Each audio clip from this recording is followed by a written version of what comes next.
Accusations of Russophobia have come to characterize the official communication line for both Russian government representatives and state-aligned media outlets. Russophobia refers to an apparent deep-seated dislike or hatred of Russia and its people. The term represents a versatile deflection to almost any policy decision or action which the Kremlin disagrees with, and an emotionally charged dog whistle to signal the apparent threat that the West poses to Russian values and culture. В Эстонии и Латвии пытаются осквернить и снести советские памятники. Польша, которая на политической карте мира сохранилась только благодаря советским солдатам, сносит памятники им, ликвидирует захоронения. Между прочим, в боях за освобождение Польши погибли почти 500 тысяч красноармейцев.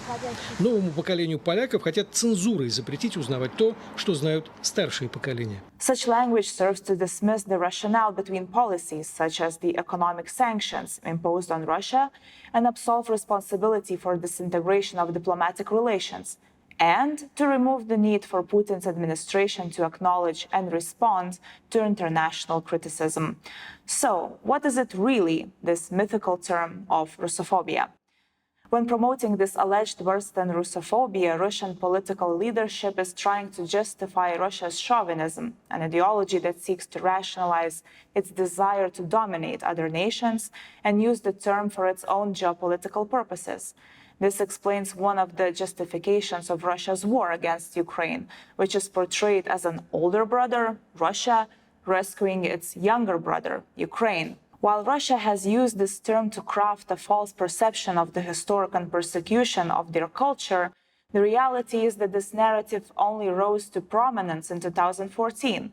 The Kremlin used Russophobia to reflect any criticism and condemnation which followed the annexation of Crimea and regions in eastern Ukraine. The notion of Russophobia is also designed to instill a domestic distrust of the West by creating a perception that the world is hostile towards Russia and its people. However, in quite recent history, Russia and the EU shared far warmer relations, with both sides striving for more collaborative and open dialogue, which, of course, disintegrated following Putin's repeated disregard for international law.